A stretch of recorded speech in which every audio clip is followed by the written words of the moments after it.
एक टर्म आता है कभी आ जाए स्टेडी स्टेट। स्टेडी स्टेट का मतलब क्या होता है? जो स्टेडी स्टेट का मतलब क्या मतलब होता है इसका भाई?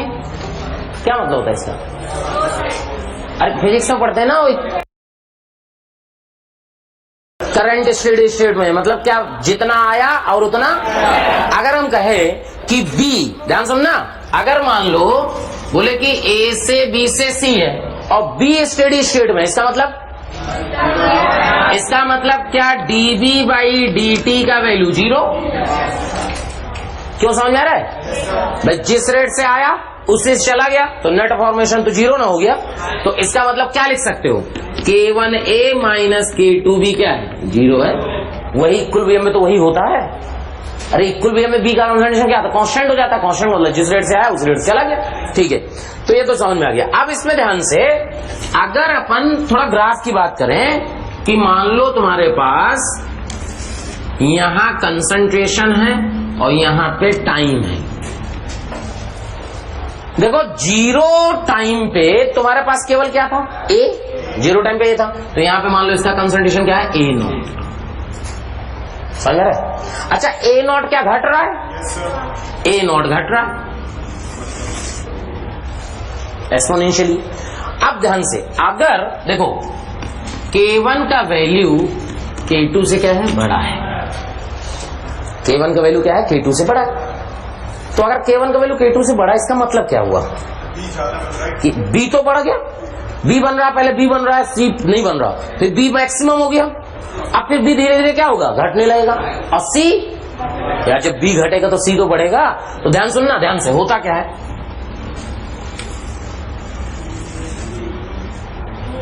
ये क्या हो गया B, ये B मैक्स देखो, ये है A, ये है B। अच्छा C के बारे में क्या कहेंगे? अच्छा C का जो वैल्यू है वो कहां तक जाएगा, देखो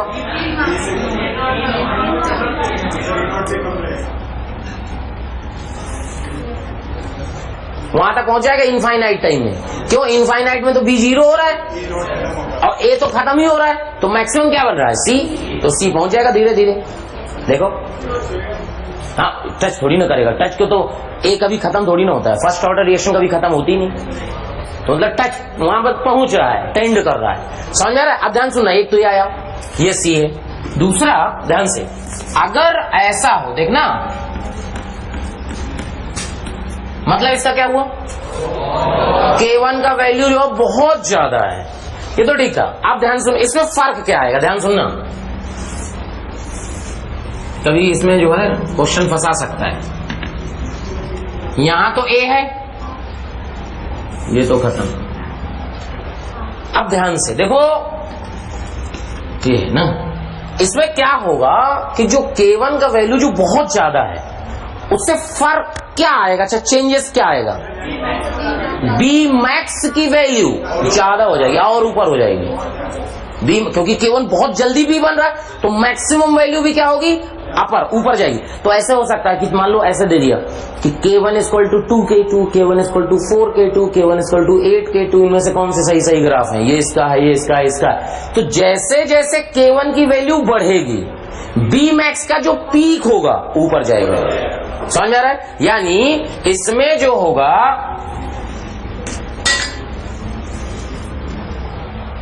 और टच कर गया और C, बात समझ आ रही? मतलब as the K1 increases the value of B max will increase। क्या ये बात समझ आ रही है? क्योंकि समझ आ रहा है, K1 बढ़ेगा तो जल्दी से B बन गया, तो जल्दी से मिलेगा तो मैक्सिमम ज्यादा मिलेगा, फिर धीरे धीरे घटना स्टार्ट करेगा। ये तो ये आया। अगर मान लो उल्टा करें, उल्टा कैसे कि अगर मान लो ऐसा हो,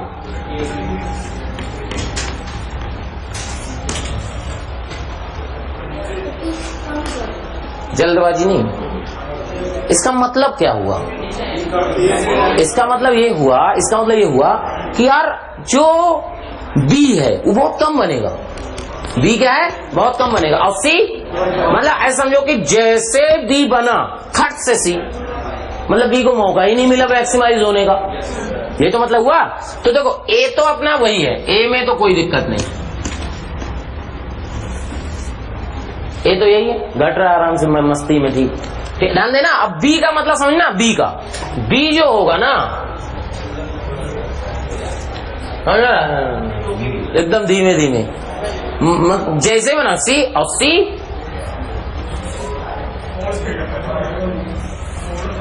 क्योंकि देखो बिगिनिंग में तो बी ज्यादा होगा ना थोड़ा सा, ऐसा नहीं कि जीरो में ही एकदम सी ऊपर हो जाएगा, तो थोड़ा बी बनेगा फिर जाके सी मैक्सिमाइज हो जाएगा, क्योंकि मैक्सिमम वैल्यू कोई मतलब नहीं रह जाएगा अगर क्योंकि मैक्सिमम टाइम ही नहीं मिला, जैसे मिला फट से सी।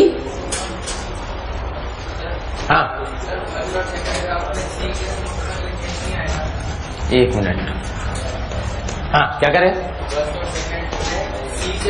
स्लोप में, स्लोप एक बार तुम खुद ही सोचो कि अगर मैक्सिमाइज होना है तो ग्राफ पहले इधर आके तब ना मैक्सिमाइज होगा। हाँ सी में तो क्या इनफाइनाइट को टच करेगा, उसको स्लोप में तो बात ही नहीं कर सकते, वो तो लॉन्ग टाइम में जाके पहुंच जाएगा, क्योंकि उसके बाद जैसे बी घटेगा तो बी के घटने का मतलब क्या, सी में बनना, क्यों ए में रिवर्सिबल थोड़ी ना जो ए में आ जाएगी।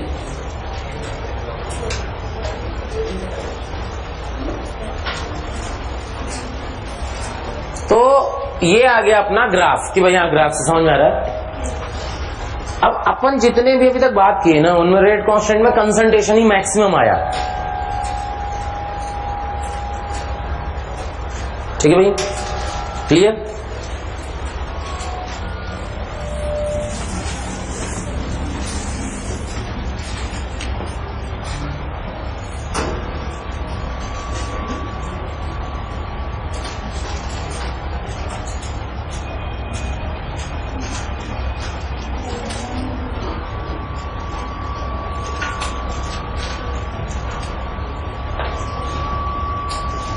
ठीक है, चलो भाई हेडिंग डालो,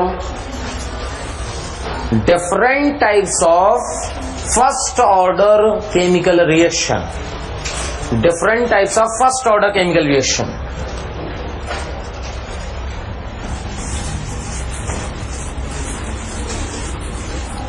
अब different types of first order chemical reaction, अलग अलग रिएक्शन में उनका रेट कांस्टेंट कैसे कैसे निकालते हैं। तो बेसिकली ये जो अपन पढ़ने जा रहे हैं ये ऑर्डर ऑफ रिएक्शन निकालते हैं, तो एक्सपेरिमेंटली कैसे निकालते हैं वो सब आप पढ़ेंगे, रिएक्शन का क्या क्या डाटा दिया होता है उससे कैसे ऑर्डर निकालते हैं। तो सबसे पहला नंबर डालेंगे इसमें डिकम्पोजिशन ऑफ H2O2, और डिकम्पोजिशन ऑफ H2O2। देखो डिकम्पोजिशन ऑफ H2O2 की अगर बात करें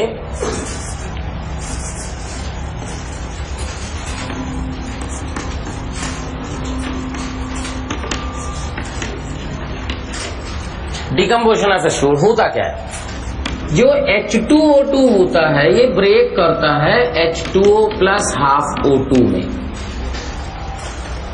अब देखो पहले का क्वेश्चन की बात करें और अब के क्वेश्चन, जो पहले आईआईटी का पेपर होता था तो सब्जेक्टिव पेपर आता था, ठीक है, और सब्जेक्टिव क्वेश्चन में सब्जेक्टिव पेपर में क्वेश्चन आता था कि भाई H2O2 का डिकम्पोजिशन है, उसे डाटा दे दिया और कुछ दे देगा और कहेगा कि show that the decomposition of H2O2 follow first order kinetics, इस तरह क्वेश्चन आता था। अब सोचो कि कह रहा है कि शो करो कि H2O2 का डिकम्पोजिशन फर्स्ट ऑर्डर है, इसका मतलब फर्स्ट ऑर्डर तो कंफर्म है। अरे अब ये कह रहा है कि शो करो कि फर्स्ट ऑर्डर है, इसका मतलब फर्स्ट ऑर्डर तो कंफर्म है ना, इसमें तो कोई डाउट नहीं है। भाई कह ही रहा है कि शो करो कि फर्स्ट ऑर्डर है, इसका मतलब गारंटीड फर्स्ट ऑर्डर है, तो ठीक है। अब ये दिखाना है कि भाई फर्स्ट ऑर्डर, तो बताओ कौन से मेथड से दिखाओगे, hit and trial, hit and trial method से। कैसे, T1 टाइम पे K1 निकाल लो और T2 टाइम पे K2 निकाल लो और दिखा दो, देख भाई K1 इक्वल टू क्या आ रहा है, K2, therefore it's a first order reaction. ये पहले सब्जेक्टिव क्वेश्चन था, लेकिन अब शो दैट वाला तो लफड़ा होगा ही नहीं, गोला भरना, गोला तो आप नहीं ऐसे भर सकते ना, तो गोला भरने में क्या करेगा, कहेगा फर्स्ट ऑर्डर है, अब नहीं करेगा शो करो, बोल रहा है this a first order reaction, rate constant K की वैल्यू बताओ इनके टर्म में। तो अब वो कैसे कैसे इसमें क्या होता है, इसमें एक्सपेरिमेंटली कैसे ऑर्डर निकालते हैं, भाई कुछ तो एक्सपेरिमेंट करते ही होंगे तभी तो ऑर्डर निकालेंगे। तो एग्जैक्टली में बताएं इसमें एग्जैक्टली में होता क्या है। एक्सपेरिमेंट के लिए इसमें क्या करते हैं, इसका जो सोल्यूशन है H2O2 का, उसको टाइट्रेट करते हैं हम लोग स्टैंडर्ड सोल्यूशन ऑफ KMnO4 से। रिडॉक्स में पढ़ाया जाता है ना। स्टैंडर्ड सोल्यूशन का मतलब क्या होता है? स्टैंडर्ड सोल्यूशन, आप लोग सही बोल रहे। Solution of known concentration, solution of known concentration मतलब जिसका कंसंट्रेशन तुम्हें पता है उसको क्या बोलते हैं हम लोग? Standard solution. और स्टैंडर्ड सोल्यूशन को हमेशा कहां रखते हैं? ब्यूरेट में। जो एक तो नीचे कोनिकल फ्लास्क होता है, ऊपर ब्यूरेट होता है, तो ब्यूरेट में हमेशा क्या रखते हैं? स्टैंडर्ड सोल्यूशन, जिसके तुम्हें क्या मोलैरिटी पता है, और एक्सपेरिमेंट करके उसका वॉल्यूम और मेजर कर लेते हैं, कितना वॉल्यूम लगा, तो वॉल्यूम, नॉर्मेलिटी, मोलैरिटी पता करके सब आ जाता है आंसर। तो ध्यान से, तो होता क्या है कि इसमें in the decomposition of H2O2 क्या करेंगे कि H2O2 को टाइट्रेट करेंगे, किससे? Standard solution of KMnO4। तो जब स्टैंडर्ड सोल्यूशन ऑफ KMnO से टाइट्रेट करोगे, तो अगर तुम्हें याद हो, थोड़ा रिडॉक्स में पढ़े थे कि जब भी कभी A और B रिएक्शन करता है तो इन दोनों के मिली इक्विवेलेंट क्या होते हैं? सेम। इन दोनों के मिली इक्विवेलेंट क्या कर देते हैं? सेम। मिली इक्विवेलेंट का मतलब होता है नॉर्मेलिटी इनटू वॉल्यूम। समझ में आ रहा है? तो लिखो, in order to determine the order of reaction, in order to determine the order of reaction of decomposition of H2O2, order of reaction of the decomposition of H2O2,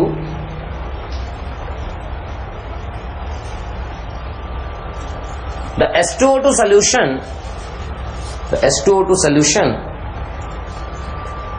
is titrated with H2O2 solution is titrated with standard solution of KMnO4, standard solution of KMnO4, and with the help of Gram equivalent concept, and with the help of Gram equivalent concept the unknown value can be calculated।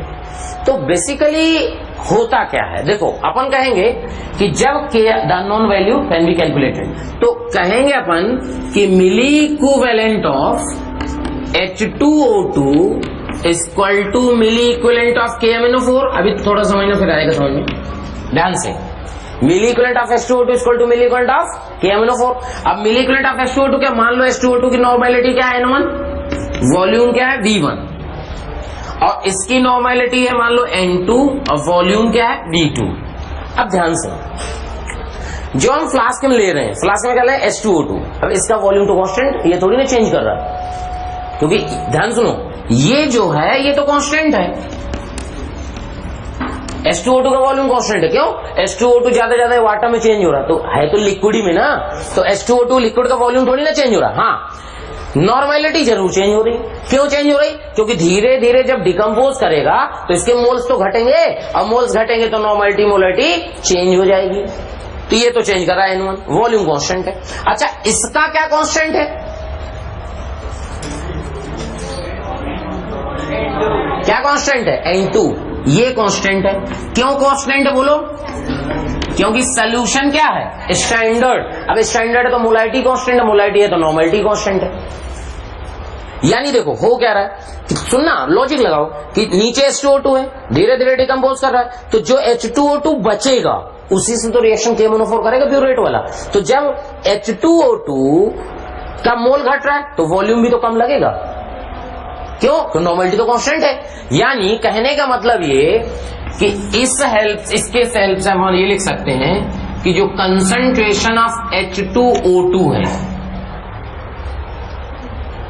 ये directly proportional है volume of, ये देखो यही तो main चीज हुई। Simple सा logic है कि जैसे जैसे H2O2 डिकम्पोज करेगा तो H2O2 जो बचेगा उसी से तो रिएक्शन KMnO4 करेगा, तो जितना H2O2 कम बचेगा उतना KMnO4 का वॉल्यूम कम लगेगा, तो डायरेक्टली प्रोपोर्शनल होगा। अब ये हुआ कि यार इससे मजा क्या आया, इसमें तो कुछ पता ही नहीं चल रहा ऑर्डर कैसे निकलेगा। तो बेसिकली ऑर्डर ऐसे नहीं, ऑर्डर के लिए आपको एक एक्सपेरिमेंट हो नहीं ना, कई एक्सपेरिमेंट करोगे, तब तो T1 टाइम पे इतना लगा, T2 टाइम पे इतना लगा। तो इसके लिए अपने को क्या होता है कि अपने को टेबल बना के क्वेश्चन आएगा, ठीक, एक टेबल में दिया होगा टाइम और एक में दिया होगा वॉल्यूम ऑफ, ऐसे दिया होगा। देखो 0 टाइम पे मान लो कहता है V0 लगा, T टाइम पे लगा VT, समझ रहा है? समझ आ गया? अब बोला ऑर्डर बताओ। तो देखो अगर अपन ऑर्डर की बात करें तो जैसे T पे अपन ने VT लिख दिया, जब ऑर्डर की बात, जब क्वेश्चन आता था सब्जेक्टिव तो T पे VT नहीं लिखेगा, पता क्या लिखेगा? T1 पे V1, T2 पे V2, मतलब 10 मिनट पे 20 ml, 20 मिनट पे 5 ml, इस तरह सब लिखेगा डाटा। तो सबसे पहले अपने को इनकी हेल्प से K का वैल्यू निकालना होता है। जनरल K कैसे आएगा? इन टर्म्स में, इनके टर्म्स में K का वैल्यू। तो सुनो, अपने को ये समझ में आ गया कि concentration of H2O2 directly proportional to क्या है? Volume of K1O4। ध्यान सुनना, T = 0 पे कितना वॉल्यूम लग रहा है K1O4 का? V0। T = 0 पे कितना लग रहा है? V0। तो ऐसे देखो कि H2O2 जो डिकम्पोज कर रहा है वो H2O + ½ O2 में। T = 0 पे इसका कंसंट्रेशन कितना मानोगे? A0, ये 0 0। T = T पे क्या लिखोगे? A0 - x/2। क्यों भाई? अब क्या हम कहें कि एट T = 0 पे K1O4 का कितना वॉल्यूम लगा? अच्छा, जो K1O4 का वॉल्यूम है वो किसके प्रोपोर्शनल है? तो सोचो कि जो T = 0 पे K1O4 यूज हो रहा है वो बताओ किससे रिएक्शन करेगा? H2O2 से। H2O2 कितना है? यानी क्या हम ये लिख सकते हैं कि जो A0 का वैल्यू है, देख लो आराम से, समझ में आना चाहिए, क्योंकि T = 0 पे H2O2 कितना है? A0, और T = 0 पे वॉल्यूम कितना लग रहा है? V0। यानी A0 का वैल्यू डायरेक्टली प्रोपोर्शनल टू किसके है? V0 के। अच्छा, T = T पे कितना वॉल्यूम लग रहा है? T = T पे कितना वॉल्यूम लग रहा है? VT। और T = T पे H2O2 कितना है? कितना? यानी क्या तुम ऐसे लिख सकते हो,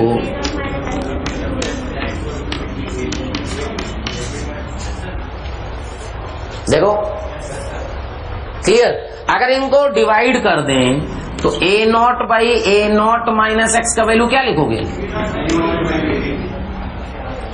देखो ये आ गया।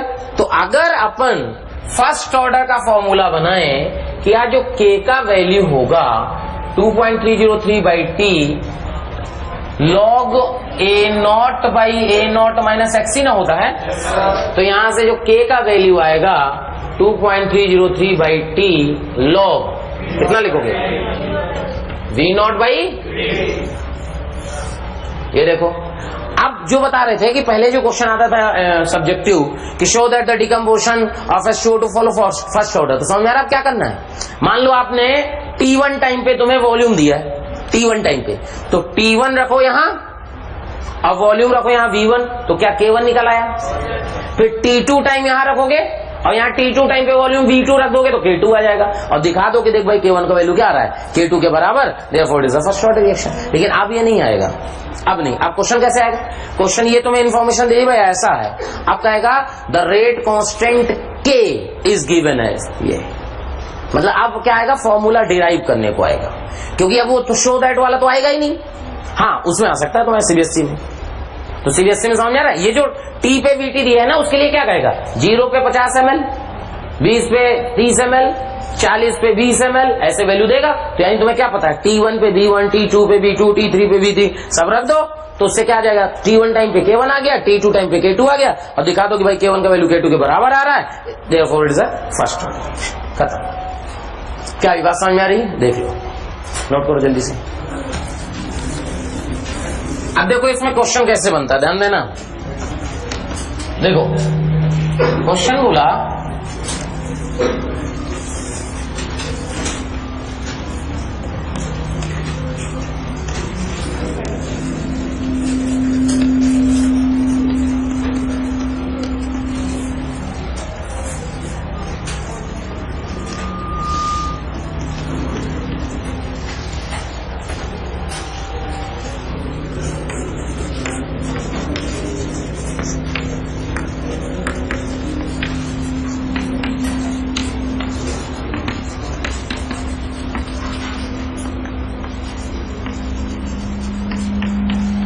the rate constant for the first order decomposition of H2O2 is less or more than, ठीक है, ये पॉइंट।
ये लो भाई, ये क्वेश्चन है,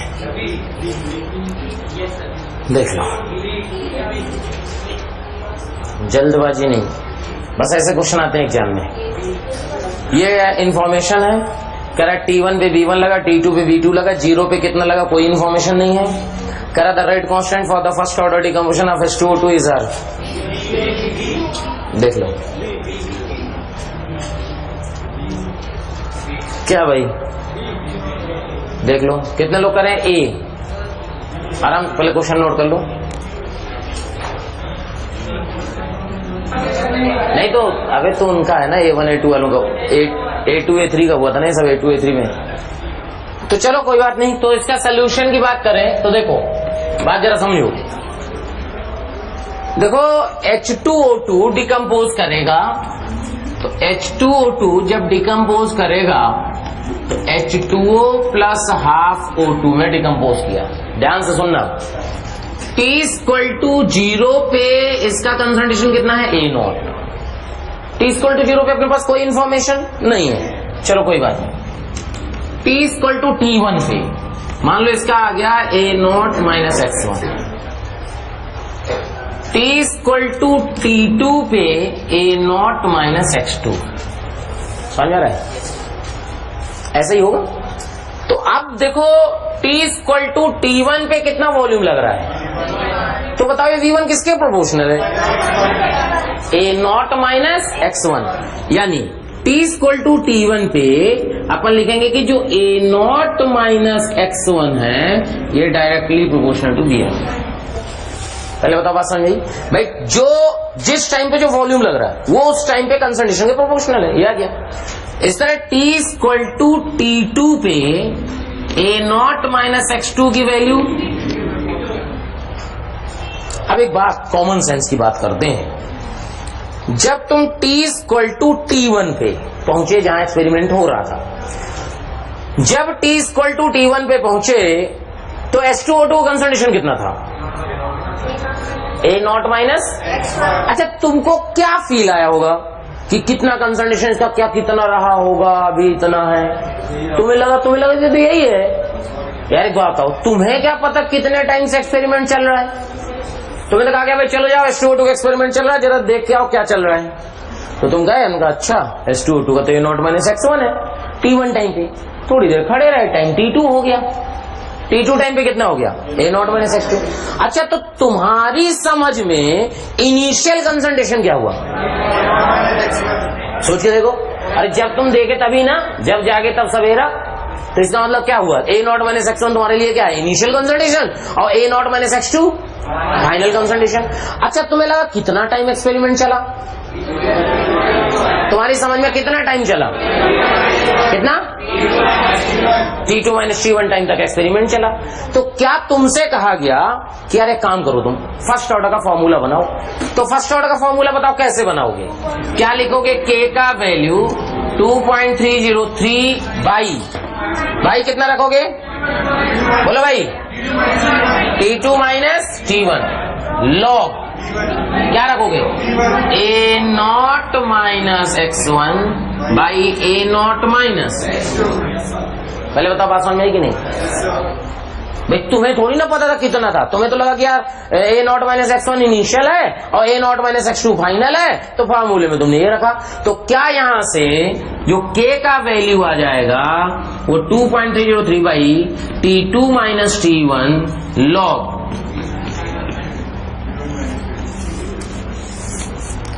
यही तो आएगा। देखो दिस आंसर, क्या आंसर आया? बाकी कोई नहीं आएगा, देख लो आप, देख लो। पहले कॉन्सेप्ट समझ आया कि नहीं भाई? T इक्वल टू T1 पे हमें थोड़ी ना पता था भाई, हमें क्या पता तुम बिगिनिंग में कितने थे, हमें तो लगा तुम इतने ही थे। T2 टाइम तक खड़े रहे, तो T2 टाइम के बाद पता चला कि भाई T2 टाइम में A0 माइनस x2 हो गया, तो हमें लगा चलो ठीक है यार, T2 माइनस T1 टाइम तक एक्सपेरिमेंट हुआ, इनिशियल ये फाइनल ये, फॉर्मूला लगाया, आंसर निकाले, तो आगे क्या भाई बात समझ में आएगी कि नहीं? देख लो।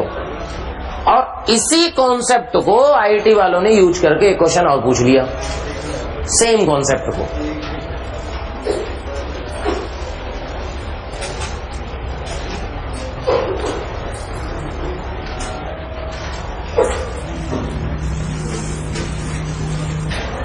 हाँ भाई, तो जरा बात जरा समझी जाए। तो अब देखो क्वेश्चन क्या आया, बोला ए से बी फर्स्ट ऑर्डर रिएक्शन है। ध्यान से, कौन सी रिएक्शन है? First order. सीधा ए से बी क्या है? First order. ठीक है, ध्यान से सुनना क्वेश्चन क्या है। बोला at T equal to 10 second, at T equal to 10 second the rate of reaction is 0.04 moles per litre per minute. 10 second है ना, सेकेंड कर लो, सेकेंड। ठीक है, समझो। At T equal to 10 second the rate is this, and at T equal to 20 second, समझ ना, the rate of reaction is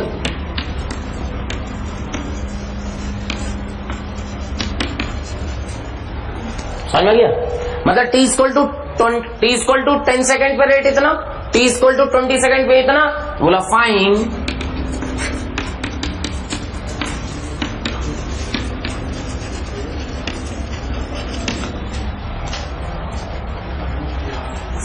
T half of the reaction. ये आईटी क्वेश्चन है। देखो अब थोड़ा इसमें कॉमन सेंस लगाना कि t इक्वल टू 10 सेकेंड पे रेट दिया है, t इक्वल टू 20 सेकेंड पे रेट दिया, इसका H2O2 के डिकम्पोजिशन से कोई लेना देना नहीं है, ये अलग क्वेश्चन है। लेकिन कॉन्सेप्ट थोड़ा सा वही चुराया। देखो दिमाग लगाओ आप। I equal to R equal to K। देखो अब बात यह है कि देखो अगर अपन सोल्यूशन की बात करें तो रेट दिया है तुम्हें, तो रेट का वैल्यू क्या लिखते हो? अगर फर्स्ट ऑर्डर रिएक्शन है तो रेट इक्वल टू के। ठीक है, अब रेट देखो t equal to 10 second, t equal to 10 second, rate कितना दिया है? 0.04 इक्वल टू के। मान लो इसका कंसंट्रेशन कितना है? टी इक्वल टू 10 सेकेंड पे रेट कितना है, मतलब कंसंट्रेशन कितना है? A0 minus x1। समझ में आ गया? ठीक है, अब t equal to 20 second, t equal to 20 second, rate कितना है? इक्वल टू क्या लिख सकते हो? k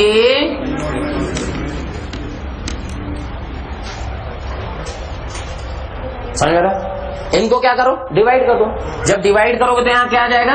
4/3 इक्वल टू क्या आ जाएगा?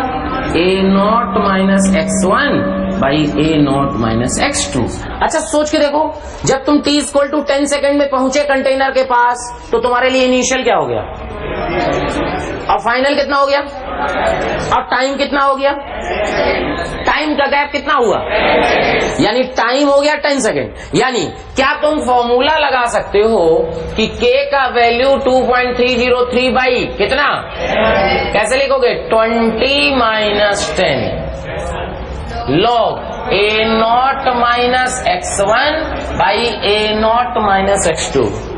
यानी यहां से आ गया 2.303 बाई 10 log ऑफ 4/3। क्या k का वैल्यू आ गया, देखो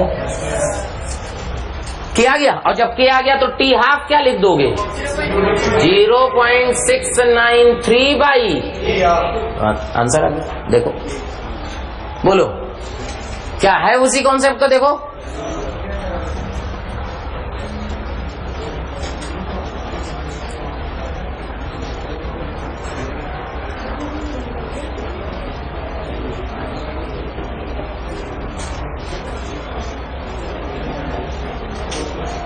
अभी देख लो, अगर किसी को डाउट हो दोबारा पूछ सकते हो, देख लो। इंपॉर्टेंट है क्वेश्चन, इंपॉर्टेंट है, आ सकता है। ये तो सब्जेक्टिव में आया था, आजकल वही होता है, सब्जेक्टिव को ऑब्जेक्टिव बना दो तो ऑब्जेक्टिव बन गया। क्या हुई बात क्लियर? देख लो अब आपका होमवर्क, लेकिन वही एक्टिवेशन एनर्जी वाले क्वेश्चन बच रहे अब तो। सीपीएस मिल गई क्या? लाओ लाओ सीपीएस लाओ, सीपीएस कर लेंगे। बढ़िया। तो एक काम करो ना, फर्स्ट और सेकंड कर लो। फर्स्ट में नहीं है एक्टिवेशन एनर्जी, पहले फर्स्ट कर लो। हैं?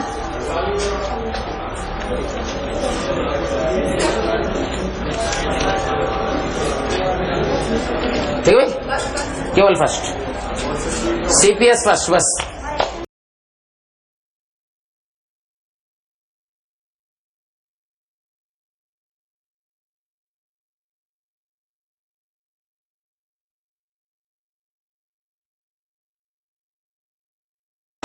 $15, $16,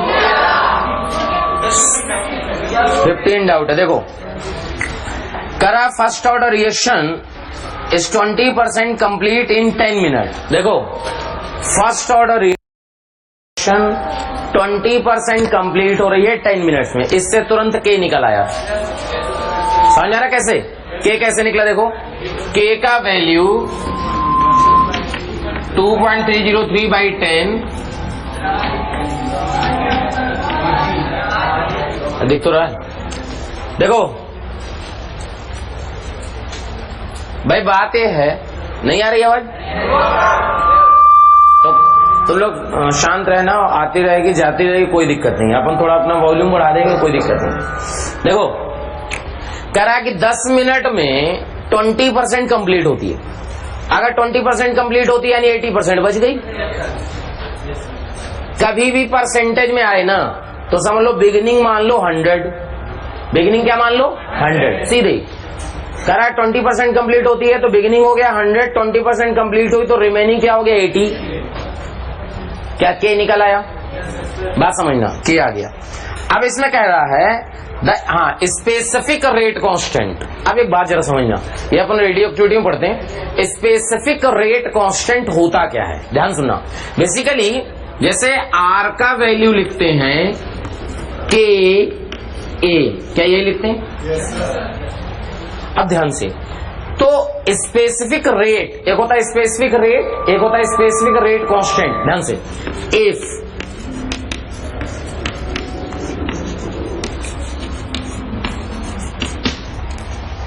मतलब क्या हुआ कि अगर कंसंट्रेशन का वैल्यू क्या हो जाए 1 मोल पर लीटर, कंसंट्रेशन क्या हो जाए किसी भी ऑर्डर के लिए, ऑर्डर से कोई लेना देना नहीं भाई, यहां पे पावर 2 3 क्या फर्क पड़ता है, ए तो 1 ही है।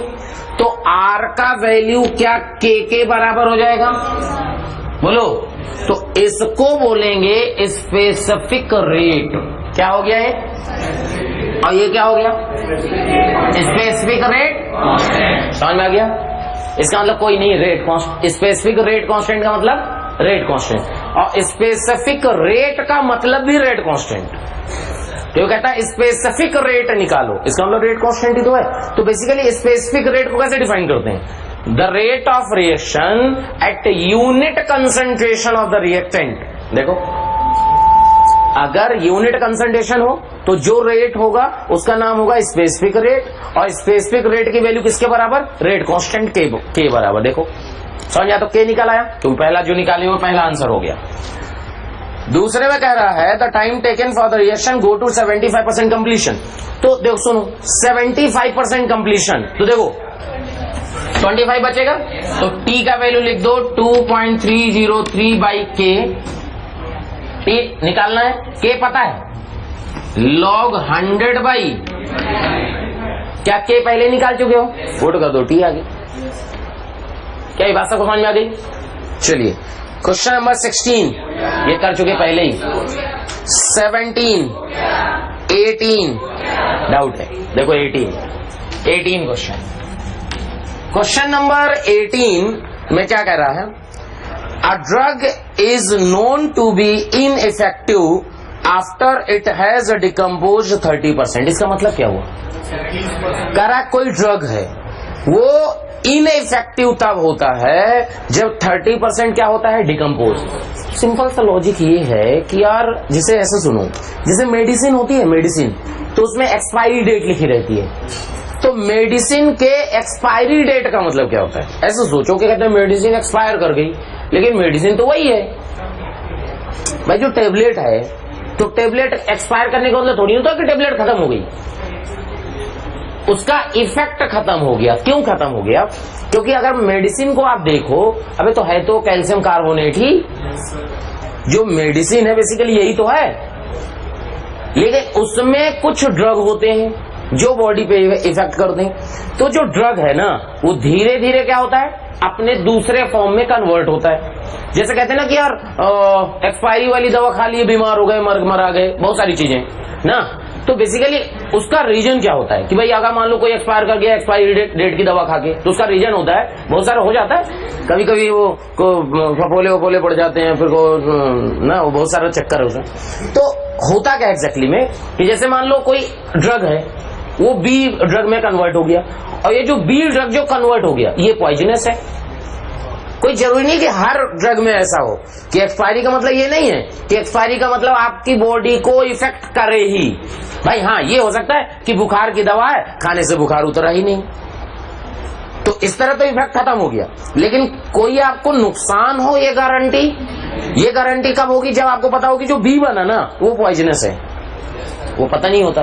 भाई तो आप जो केमिस्ट्री पढ़ते हो बेसिकली जो मेडिसिन है वो है तो केमिस्ट्री का पार्ट ना, लेकिन वो ऐसे सॉल्ट होते हैं जो जीवन में कभी सुने ही नहीं किसी ने, पता नहीं कौन कौन से, अपने को कुछ नहीं पता होता, नहीं पता होता तो डॉक्टर ना होते। तो बेसिकली तो अब ये कह रहा है कि ड्रग है, समझना, जब ये 30% डिकम्पोज होगा ना तो काम इसका खत्म हो जाएगा। समझ आ रहा है? क्लियर?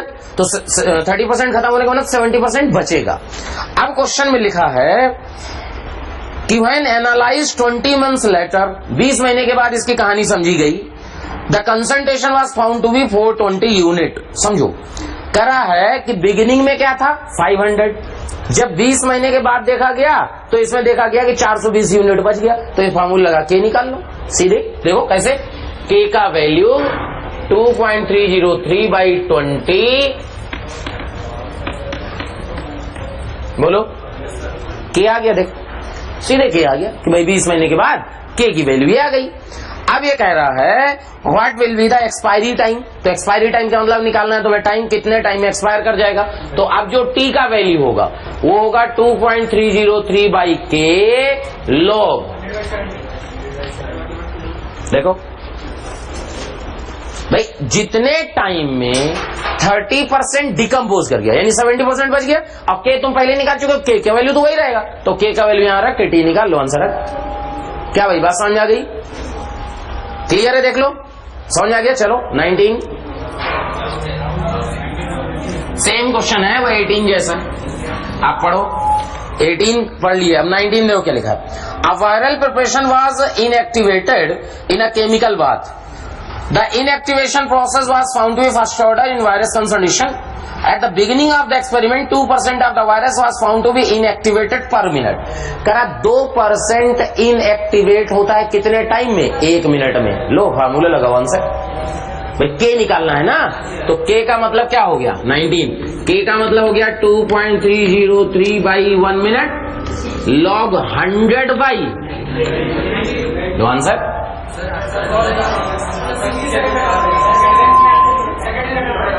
अब मिनट को सेकंड में वो आंसर चेक करो किसी यूनिट में दिया है, वो तो यूनिट देख लो ना यार. यूनिट का आंसर का मिनट इनवर्स में दिया तो यही हो गया. सेकंड इनवर्स में दिया तो 60 रख दो 1 मिनट की जगह.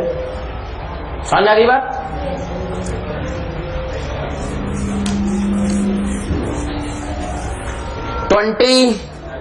हो गया 21 में थोड़ा सा ध्यान रखना है. देखो 21 क्वेश्चन में कह रहा है द रिएक्शन, देखो रिएक्शन गिवन है 21 SO2Cl2 से मिल रहा है SO2 plus Cl2. This a question. करा इज अ फर्स्ट ऑर्डर. के का वैल्यू दिया है. Percentage of SO2Cl2 decompose on heating with 90 minute. यानी कह रहा है 90 मिनट के बाद कितना परसेंट डिसोसिएट करेगा. यानी एक प्रकार से तुम्हें डिग्री ऑफ डिसोसिएशन निकालना है. 90 मिनट पे क्या निकालना है? Degree of dissociation. तो देखो अब इसमें एक तो तरीका है कि डिग्री ऑफ डिसोसिएशन का डायरेक्ट फार्मूला लगा दो. कौन सा? अल्फा इक्वल टू 1 माइनस ई की पावर माइनस KT. लेकिन उससे आंसर नहीं आएगा. आंसर क्यों नहीं आएगा? ई की पावर सॉल्व कैसे करोगे भाई? ई की पावर तो नहीं सॉल्व कर पाओगे. तो उसका तरीका होता है, इसका तरीका न्यूमेरिकल कैसे सॉल्व करते हो.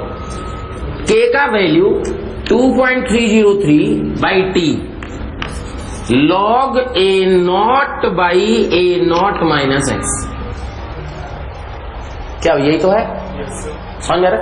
तो यहां से KT बाई 2.303 की value log A0 by A0 minus x निकाल लो.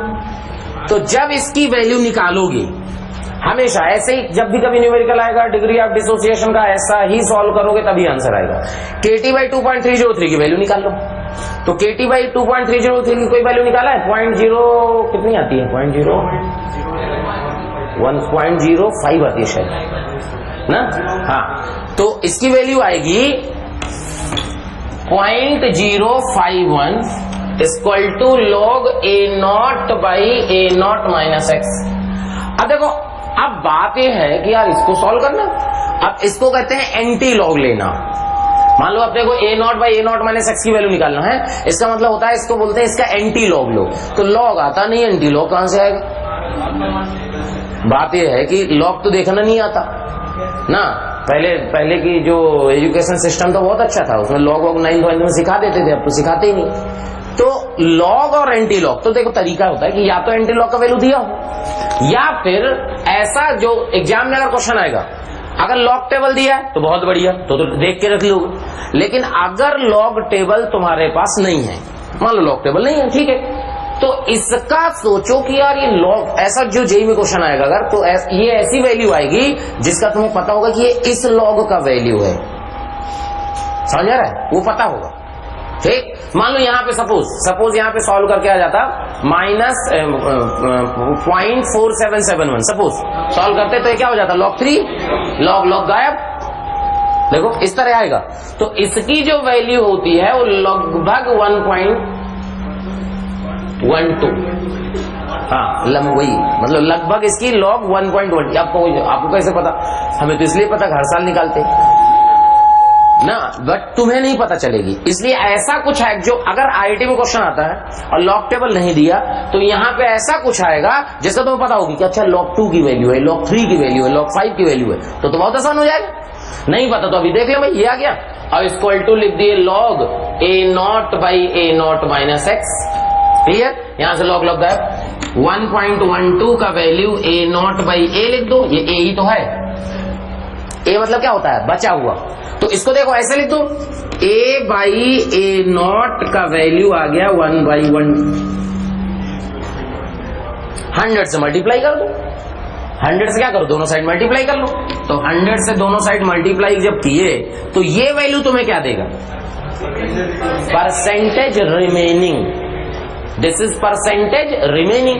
ठीक है, जो परसेंटेज रिमेनिंग आ गया 100 में से माइनस कर दो, परसेंटेज डिसोसिएशन आ गया. आंसर देखो बस समझ आ गई कि नहीं। दिस इज परसेंटेज रिमेनिंग और जो आया उसको क्या करो 100 से माइनस कर दो तो परसेंटेज डिसोसिएशन आ गया। क्या बात समझ आ रही? हाँ भाई, तो ये बात समझ में आ गई। अब क्वेश्चन नंबर कौन सा था? अच्छा 22, ये तो पहले हो चुके हैं। 23, 24 नहीं करना, 24 कर सकते हो वैसे आप तो कर लिए नहीं किए। देखो अब 24 देखो,